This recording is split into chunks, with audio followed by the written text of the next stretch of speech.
Existe uma série de cuidados que os donos devem ter com os animais de estimação. Dar amor e carinho, manter a vacinação em dia, cuidar da alimentação. Mas o que muitos ainda não sabem é a importância da castração.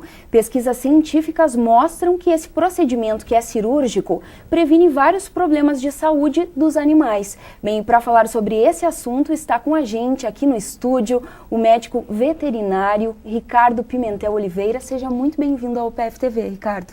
Obrigado, Fanny, agradecemos o convite. Maravilha. A vacinação ela está diretamente ligada à castração. Perfeito, Fanny.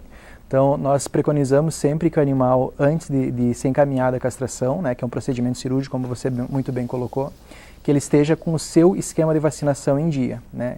Isso para que previna, como ele vai entrar em contato no ambiente hospitalar, né, para que ele esteja imunizado e previna ou proteja esse paciente do contato com alguma virose que ele possa potencialmente mais adiante manifestá-la. E a idade certa, então, para vacinar o cão e o gato?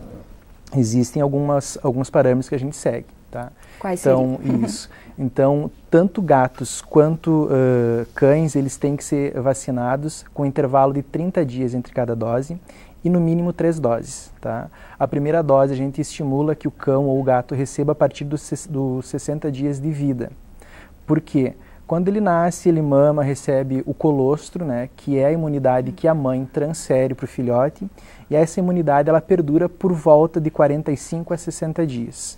Nesse período existe um declínio dessa imunidade e é o momento no qual a gente inicia o esquema de vacinação. Tá? Então é sempre preconizado por volta dos 60 dias de vida do filhote iniciar o esquema de vacinação. E a palavra castração, ela acaba assustando um pouquinho aí os donos, né, especialmente, mas ela traz muitos benefícios, Ricardo. Perfeito. Então assim, a castração é um procedimento que a gente faz corriqueiramente na nossa rotina cirúrgica, né, mas que em algumas situações realmente acaba assustando os proprietários porque envolve o risco da anestesia e da cirurgia. Então, para a gente minimizar esse risco, a gente faz uma avaliação clínica do paciente, né, onde são verificados alguns parâmetros e também complementamos isso com exames de sangue.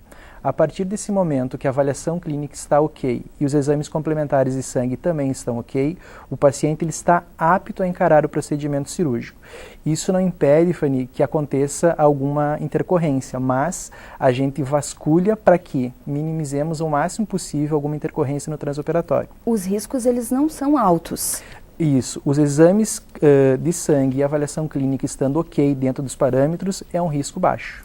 Perfeito. E qual o momento ideal, então, para fazer a castração, tanto dos gatos quanto dos cachorros? Isso. É diferente, imagino. Ele é muito próximo, tá? Então, de forma corriqueira, a gente indica que na cadela ela seja logo após a finalização do esquema de vacinação, mas antes do primeiro cio. Traduzindo, o primeiro cio ele ocorre por volta dos 6 meses de idade.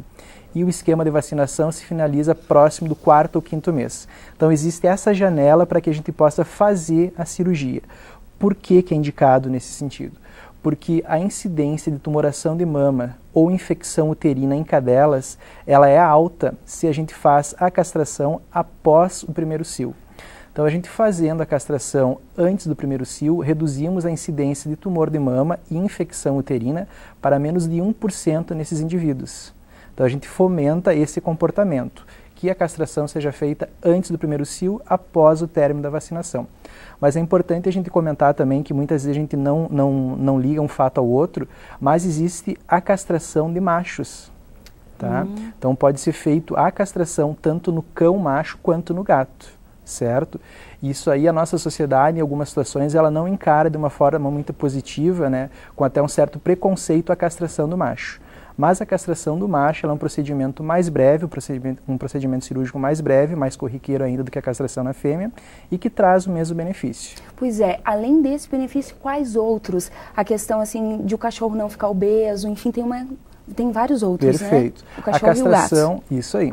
Então a castração, além de você fazer um controle populacional dos animais que foram castrados, não deixar que se perpetue a família, você pode fazer um controle de doenças genéticas que eles tenham, né? Como eu já comentei anteriormente, no caso da fêmea, infecção uterina e tumor de mama, ela é controlada, né? Nos machos, o tumor de próstata, como acontece no homem, acontece no cão também, né? Então, fazendo a castração precoce, a gente minimiza as chances desses pacientes apresentarem essas doenças. Em decorrência também da castração, pode ser minimizado doenças metabólicas e também doenças de pele. Perfeito. Ricardo, para a gente finalizar, a UPF oferece um serviço junto ao curso de Medicina Veterinária, especialmente também ao Hospital Veterinário da UPF, que é realizar a castração de graça para as pessoas que não têm muitas condições financeiras. Isso auxilia no que você falou anteriormente, que é o controle populacional. Perfeito. Então, assim, o Hospital Veterinário, inserido dentro da universidade, ele tem um projeto de extensão, que é uma professora nossa que faz o trâmite desse projeto, que ele visa justamente isso, oferecer para a comunidade a possibilidade daquelas pessoas que não têm financeiramente o retorno para poder castrar os animais, oferecer para eles a castração em decorrência daquilo que a gente comentou até agora, para controlar a população e evitar algumas doenças dos animais de companhia. Tá certo. Ricardo, muito obrigada, viu? Obrigada pelas informações. Um excelente dia para ti. Obrigado, igualmente. Um bom trabalho. Obrigado. Maravilha. O final de semana será de temperaturas altas e com a presença de chuva. Confira os detalhes. A previsão para esta quinta-feira é de tempo estável, com possibilidade de chuva a qualquer hora do dia. Temperatura mínima de 20 graus, máxima de 23. Para sexta-feira, o tempo deve ficar estável, com o sol entre nuvens, com possibilidade de chuva. Temperatura mínima de 16, máxima de 26 graus. Hoje à noite tem partida de disputa pelo Gauchão 2015 no estádio Vermelhão da Serra. O jogo será entre o Esporte Clube Passo Fundo e o Ipiranga Futebol Clube. A disputa está marcada então para as 8h30 da noite e a partir das 2h da tarde de hoje, os ingressos vão poder ser comprados na bilheteria do clube. Aqui em Passo Fundo funciona um selo especializado na fabricação e distribuição do disco de vinil, um mercado que voltou a crescer, especialmente no Brasil.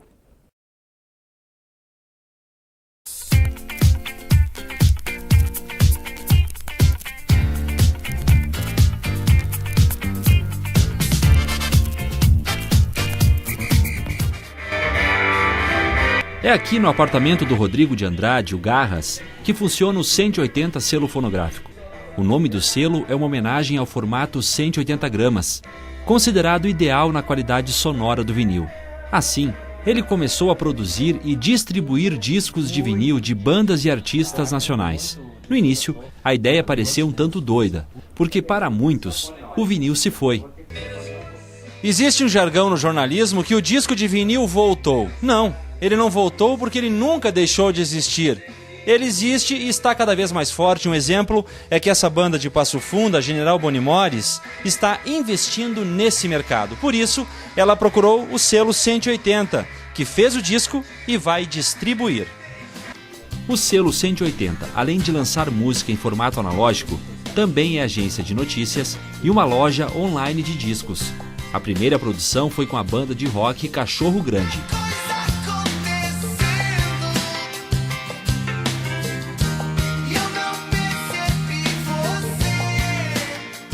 Ainda mais nessa época que a gente está vivendo de MP3, que quem entende de áudio vai poder atestar que o som, a qualidade de som está diminuindo, né? Porque estão deixando só o esqueleto das frequências sonoras, né? E o vinil, ele te proporciona ouvir todas as frequências, né? Um som grande, bonito, cheio, né? Então não é só feitiço, tem toda a coisa da capa também, e que, né, uma capa dessas aqui dá para brincar como aquelas capas que faziam com o Pink Floyd, que era uma obra de arte, saca? Uma coisa que é como se fosse um quadro. E o Garras explica que o selo não vai se formatar em apenas um gênero musical. O mercado do vinil está aberto para todos. Toda isso do selo, do site, agência de notícias, a gente busca, na verdade, fomentar a cultura do vinil, que foi uma coisa que quase morreu, né? Hoje em dia existe um evento anual, que é o Record Store Day, acontece sempre no terceiro sábado de abril. É forte fora daqui, no Brasil, agora que o pessoal começou a trabalhar o Record Store Day, que é um dia especial, onde acontecem lançamentos exclusivos que são só para lojas de discos de vinil. Existem muitas fábricas de vinil espalhadas pelo mundo, inclusive no Brasil. A maior fábrica nacional é a Polisson, mas é na República Tcheca que funciona uma das maiores produtoras do mundo. A GZ Vinil é uma das mais antigas fábricas do mundo e tem como clientes a Universal, EMI Inglesa, Sony, Warner. A produção já ultrapassou a marca de 12 milhões de discos. Eles são a maior referência no mundo hoje. Eles têm uma tecnologia que é a tecnologia por DMM, Direct Metal Mastering, que garante prensagens com uma qualidade de áudio realmente superior. Às vezes as pessoas imaginam que vinil é uma coisa antiga, e tudo bem, até pode ser, mas nos últimos tempos, na última década principalmente, a tecnologia da produção do vinil deu um salto imenso assim. O selo 180 abastece atualmente cerca de 30 lojas de discos em São Paulo, Chapecó, Santa Maria e Curitiba. Os discos são personalizados, podem ser por série, no formato tradicional ou coloridos. E a quantidade mínima para lançar um disco é de 250 exemplares. O preço varia de 9 a 20 mil reais.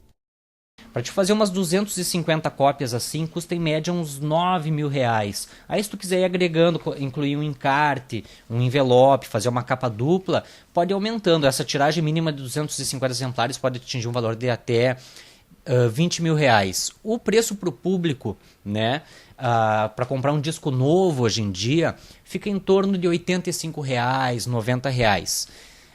Os discos fabricados no Brasil têm esse preço. Os do nosso catálogo, mesmo sendo um produto importado, sendo um produto de qualidade superior, a gente pratica esses preços do mercado nacional. De acordo com o Garras, o vinil nunca foi barato. Ele sofreu uma desvalorização na época de ascensão do CD. As pessoas têm essa noção de que o vinil vale pouco, porque na verdade isso aí se criou quando surgiu, com o boom do CD, que as pessoas começaram a se desfazer dos seus LPs. Hoje todas elas se arrependem de terem feito essa bobagem. E aí os sebos ficaram inundados de discos por um preço baixo. Na verdade, foi só nesse momento da história em que tu achava discos baratos para vender. O vinil nunca foi barato? Nunca foi barato. O disco de vinil nunca foi barato. Se tu fizer uma pesquisa histórica aí de quanto era o salário mínimo, quantos discos a pessoa podia comprar na época, o disco de vinil sempre foi mais ou menos essa média de preço. Um vinil novo nacional custa em torno de R$ 80. Importados custam 120, 130 reais. Se você quer encontrar vinis por preços mais acessíveis, uma alternativa são as lojas de sebo.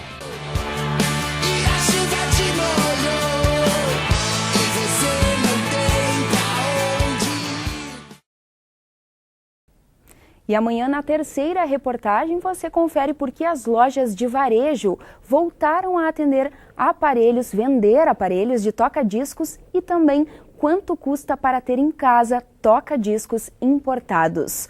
O canal de notícias volta amanhã, sempre ao vivo, ao 12h30.